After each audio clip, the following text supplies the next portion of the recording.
Hi, my name is Will Wittick, and today we're going to be looking at Chinese mathematics. So to give you an idea of where we're going, we're going to start out looking at Chinese history, looking at the major mathematical accomplishments of, of the significant dynasties as it relates to math, and, and that's a period of from around 2000 BC up through the 1600s, ending with the Ming Dynasty and European contact. Now we're going to move on and take a look at the cultural role of math in China, how it fit with their worldview and philosophy, and how it was used in their society. Um, then we'll take a look at some of the more specific mathematical problems that they were solving in ancient China before moving on to the important texts and authors. Then we'll take some time to look at the Chinese number system, go through some examples with that for addition and subtraction, as well as how to utilize these counting rods. And then we'll take a look at an example of how to solve linear equations using the counting rods.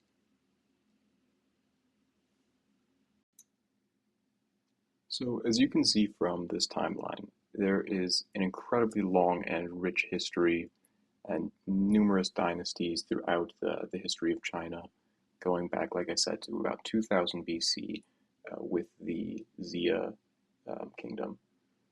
Um, that transfers over into the Shang, which is um, starts from around the 1600s through 1000 BC, and it's from that period that we have the first um, records of mathematics, and that came in the form of oracle bones, which were little bones with inscriptions on them that were used for fortune telling. Now, the Shang dynasty fell to the Zhao, who invaded and conquered the Shang around 1046 BC. Um, and they established or built on an existing sort of pre-feudal system in the Shang dynasty to implement a structure very similar to European feudalism. Um, Later into the Zhou dynasty, it fell into several states that were essentially at war with each other in a period known as the Warring States. But what's interesting about this Warring States period, from a math perspective, is that uh, this is the period where we find our first mathematical text, which is the Zhao Bi Suanjing, which translates to the Zhao Shadow Gauge Manual, which was primarily a mathematical, or sorry, an astronomical text um, describing how to measure positions of stars or planets using shadow gauges or gnomons. Um, Also, very important from this text is it's the first text where we see a reference to the Gaogu rule, which is the Chinese version of the Pythagorean theorem. And in fact, this picture from the previous slide is actually a picture of the Gaogu rule. I'm sure I'm mispronouncing that. But this is the proof, sort of geometrical proof that they used to prove that fact, a squared plus b squared is equal to c squared.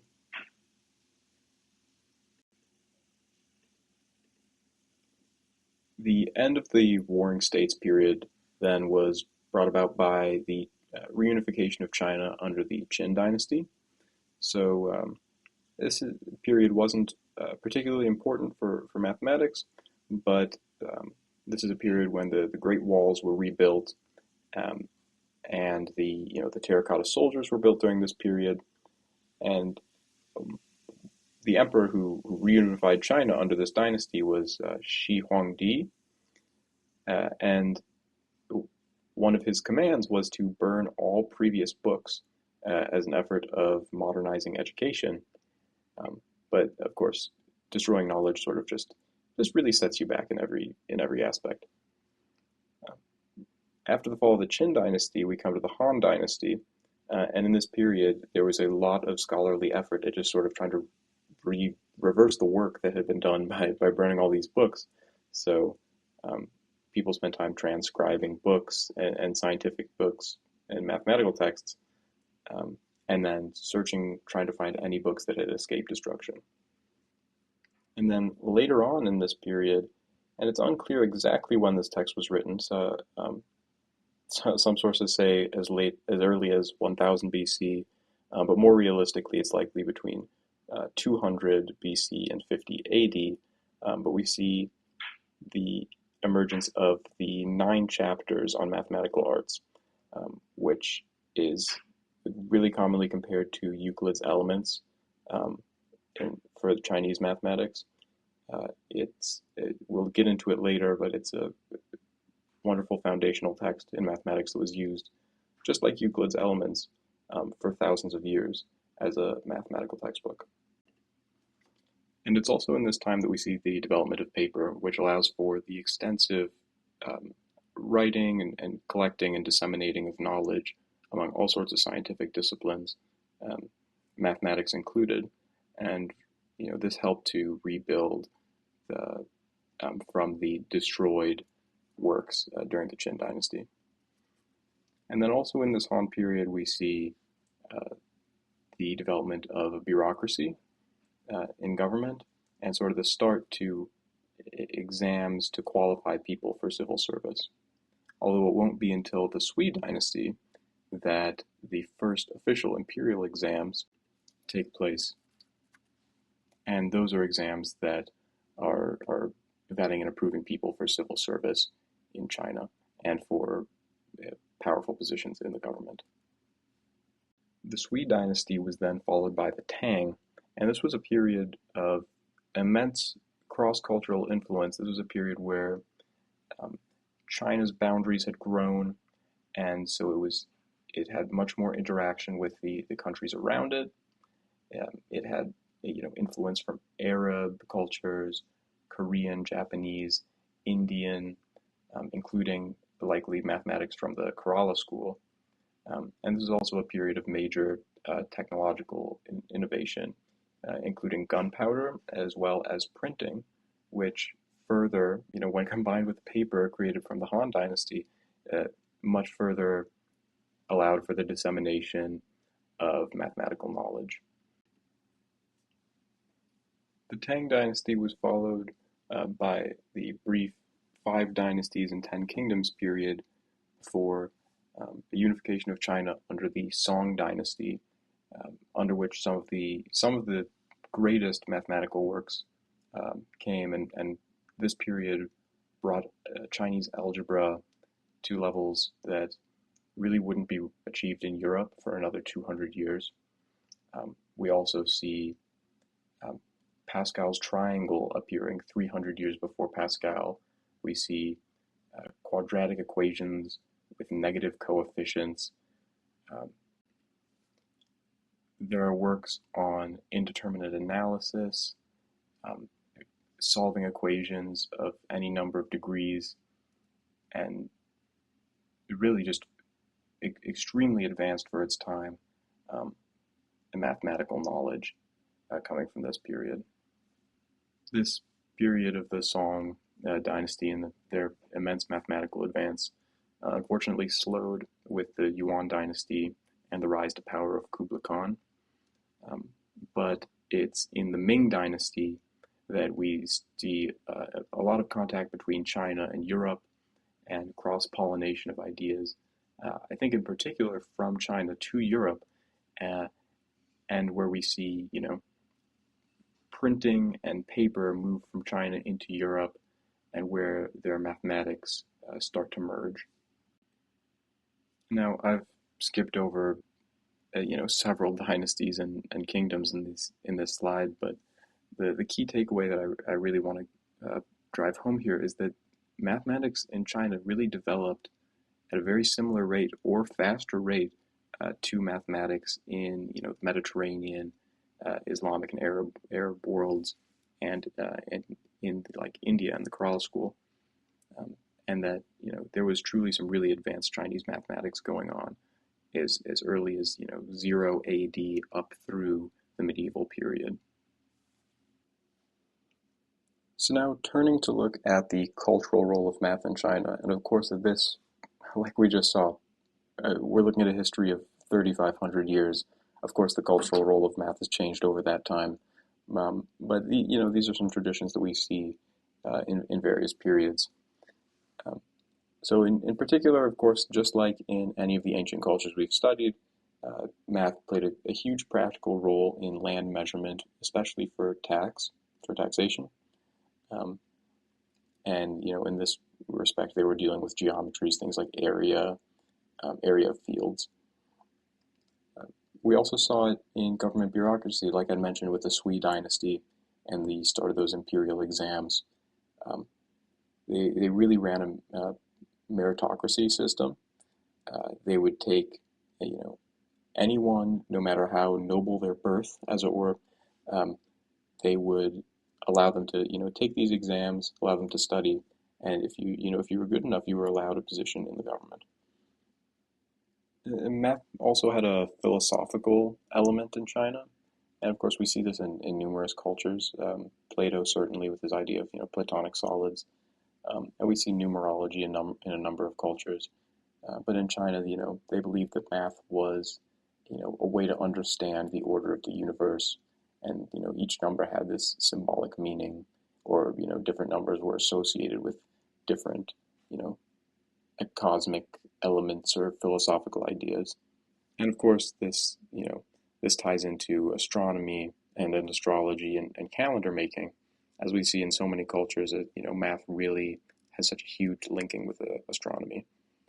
And of course, as we saw, one of the earliest texts um, from China was an astronomical text. And in later years, this was supported by, state-sponsored research, especially much later in the Tang and Song dynasties.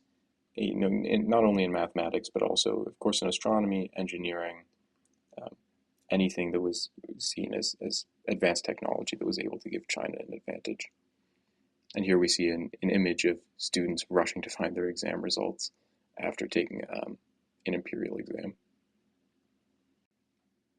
And all this ties into the types of problems that Chinese mathematicians were trying to solve. So, of course, um, you know, the geometrical problems involving the areas of fields, the volumes of grain silos, and then also, you know, distribution of seeds in a field, or measuring land for taxation. Um, in particular, the nine chapters um, has several problems, or it has a whole section on determining the correct tax rate based on the yields from a farm field.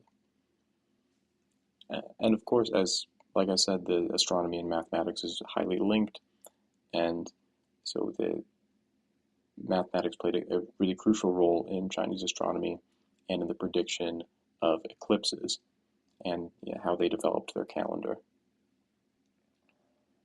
But this isn't to say that they only solved purely practical problems. They also tackled, complex equations, as I mentioned, quadratics, higher order equations, and they used methods like false position, or they used numerical approximation techniques, and they were extremely advanced.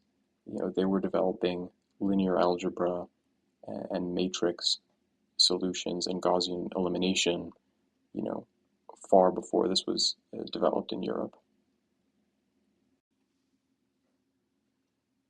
Looking now at some important Chinese texts and authors. Um, so, like I mentioned, several times, the most important work really of Chinese mathematics is the nine chapters on the mathematical art from around 200 BC, and the subsequent Liu Hui's commentary on the nine chapters, which modified it and added significant advancements to the calculations. Um, but this book, as it says, it goes through nine chapters, and it covers topics such as land surveying, distribution by proportion.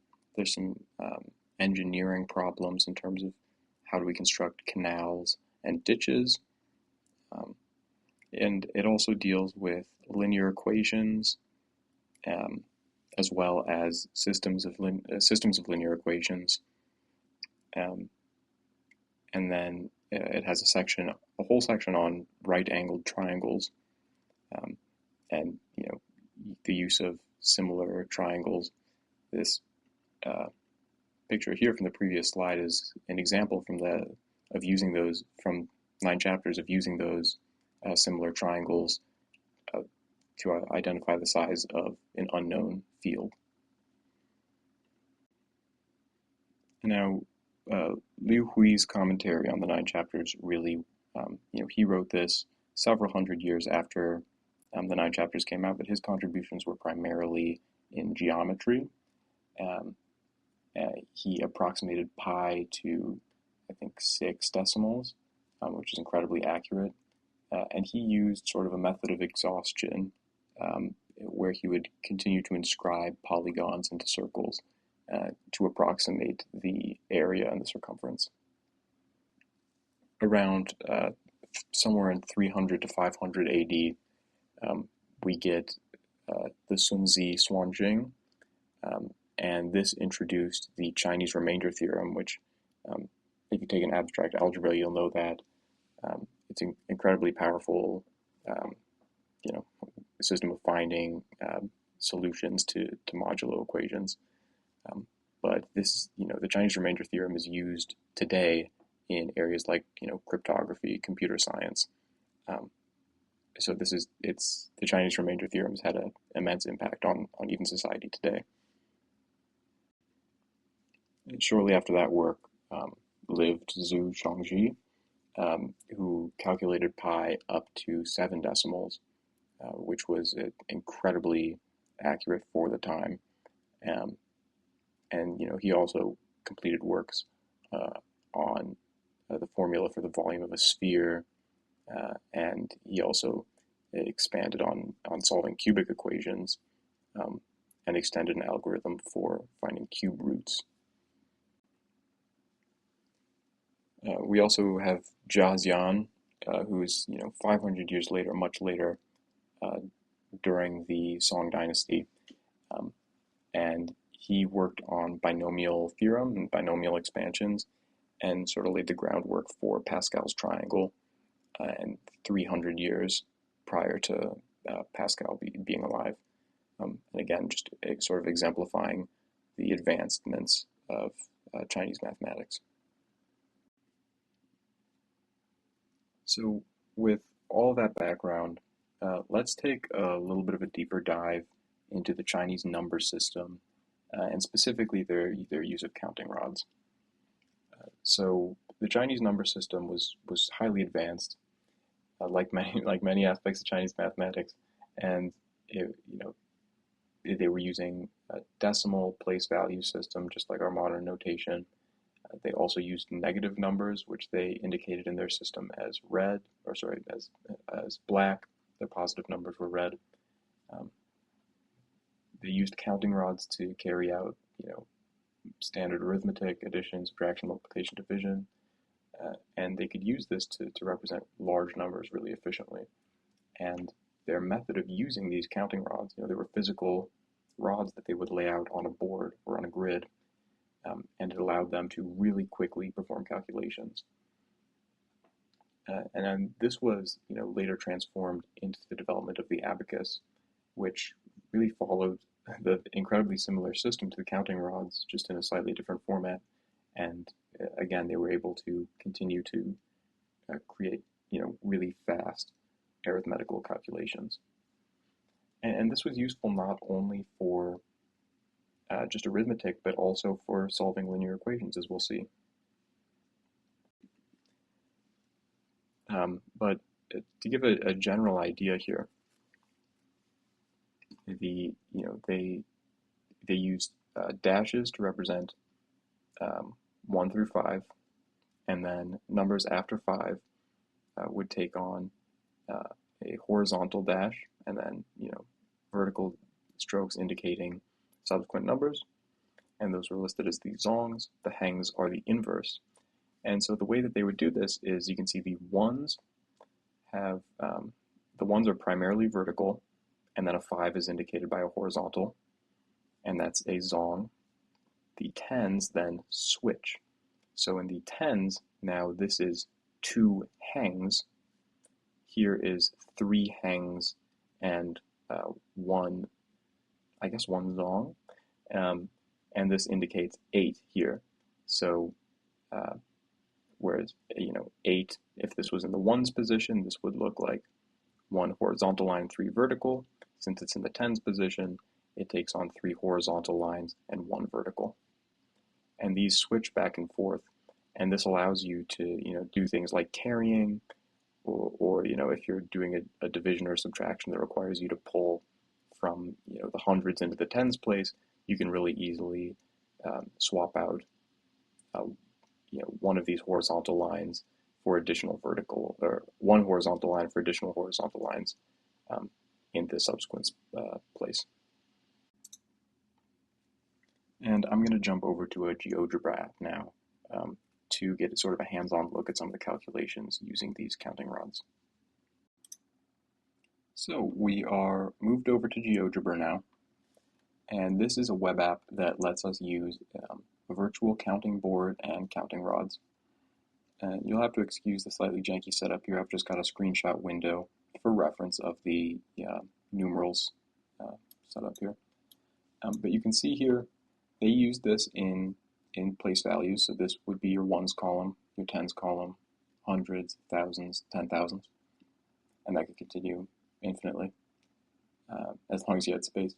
And they would be stacking these as actual rods on a physical board. You could draw lines in the sand, or this could be an actual purpose-crafted board. And this tool lets us use different colors, so we can use black rods or red rods. Traditionally, Chinese people would have used red to represent positive numbers and black to represent negative numbers. In this app, it's switched around for whatever reason, but as long as there's 2 colors, it doesn't actually really matter. So one of the most basic, or maybe the most basic operation we can do is add these 2 numbers. So right here we have 3 ones, 2 tens, 20. We have 5 plus 2, 7 hundreds, and then 5 plus 1, or 6 thousands. So this is 6,723. Similarly, we have 4 ones, we have 5 and 3, or 8 tens. We have here 5 and 1, so 6 hundreds. Here we have 5 and 2, or 7 thousands, and here 1, 2, 3, 10,000s. So this together is 37,684. And you'll notice again that here are ones. We have 2 symbols, right? We've got a 1 and a 5 here, and in the units, verticals represent ones and horizontals represent 5s. As we go over to the tens, it reverses. So this is horizontals representing singles, and then a vertical representing a 5. And you'll see this is useful when we carry later. So you see this switches at each piece, and that's very useful for carrying. So to start adding these numbers, we will just very simply pull them all together. So here, we're just going to merge all these. We see we have 1, 2, 3, 4, 5, 6, 7. Well, we can actually swap these out. I'm just going to move these to the side instead of deleting them. But we have 7, and I'll insert a horizontal rod. So here we have 7, product of 3 and 4. Oh, sorry, sum of 3 and 4. Here, again, we're going to do the same thing. We're just going to add. So here we have 5 plus 1, 2, 3, 4, 5. Well, that's really easy to add to the next level. We've already reached, this would just be written as this is essentially 10. So we can move that to the next level just by moving this over. Here, we'll get rid of these additional rods. We're going to then add 7 and 7. So we'll have, there we go, 5 plus 1 plus 1. So again, here we'll have 4, these two would get carried over to the next. So 1 will get carried over. And since 2 of these together represent, 2 of these together represent 5 and 5, or 10 here. On the next level up, since the horizontal bar represents a 1, we're just going to move that only one of them over, and we've effectively carried our 10. And then we can continue moving these pieces. Here we have 1, 2, 3, 4, and 2 5s. So we will carry one of these vertical pieces over, and we're left with 1, 2, 3, 4, and 5, 9.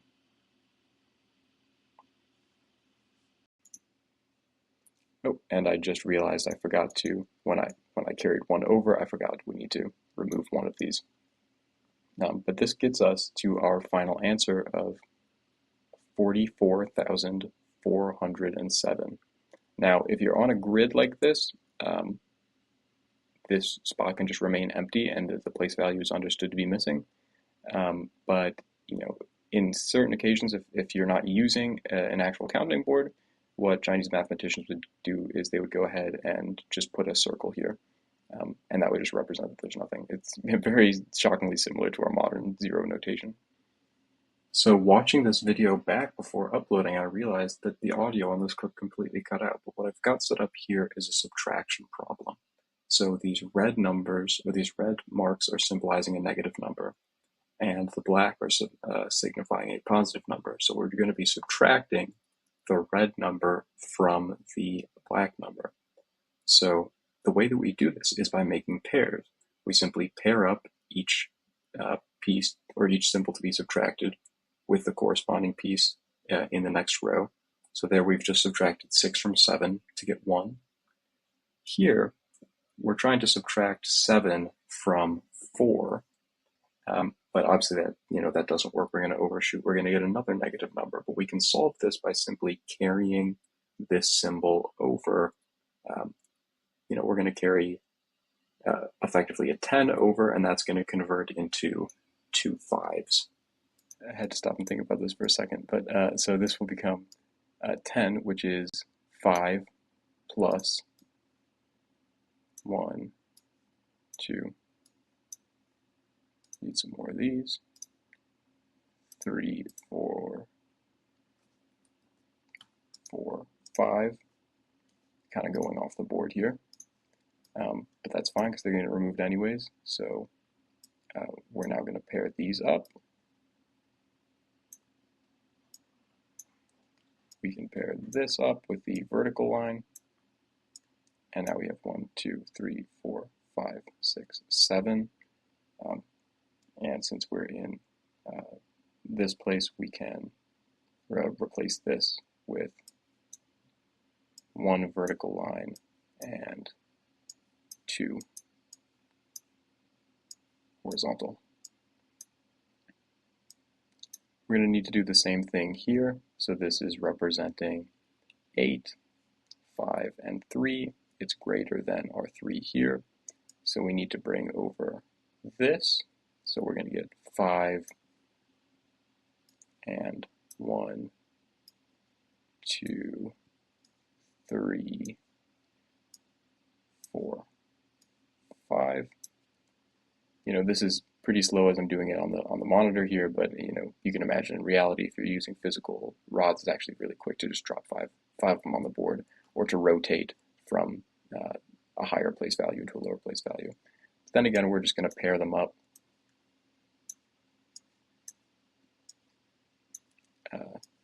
as we did before. Pair a horizontal rod, and now we're left with 1, 2, 3, 4, 5 here. And if it's just 5 on its own, it's left as just the vertical bars. Once you get past 5, you'll switch it for horizontal. And there we go. There's our initial value, or our final value, and that is 2,571.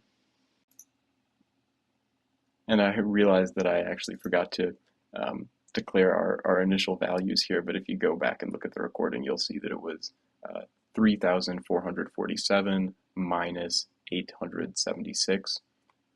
And in fact, you'll find when you do the subtraction that it does actually work out to 2,571. So unfortunately, I'm really running out of time, but I wanted to showcase this, really powerful way that this counting rod and counting board system could be used for matrix equations and solving systems of linear equations. Essentially, just using, their algorithm was almost identical to Gaussian elimination. Just incredibly powerful system. And again, you could expand this for any number of variables and for huge numbers. Um, but what we've got here is, you imagine each column is set up as a variable, x, y, z, and here is your right hand side. So here we have x plus y plus z is equal to 6. Here we have 2x minus y plus z is equal to 3, and below negative x plus 3y minus z, or sorry, plus z is equal to 7. And you can imagine how you would do Gaussian elimination on this. It's, the rules of Gaussian elimination, you can multiply by 2. All that is in this system is just, literally doubling the count of objects. We saw this with, really ancient mathematical, even, there's a pre-mathematical systems of just doubling sets of numbers. Doubling is very, very easy to do because you can pair things. So you could double this or even triple it. So you could, double this row, subtract it from this row, and you've eliminated this piece. Or just add this row to this row, you've eliminated this piece, and now you've got your 1 here, 0, 0 here. You're already starting that elimination, and then all you would need to do then is, perform some other modification on this row and subtract it from here. I guess it would just be, 3 times this row. Subtract that from this row again, and then you would get this piece eliminated. And then it's your standard reduced Gaussian matrix.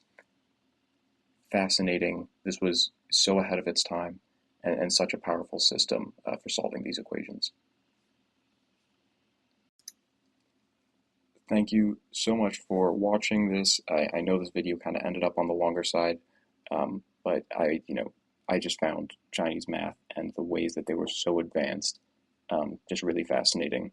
And I hope that, I've been able to sort of impress that upon you, and that the takeaway that you have from this is that with, very minimal contact with European mathematics, they were making huge strides, very ahead of their time, huge advancements in ancient mathematics. Thank you very much.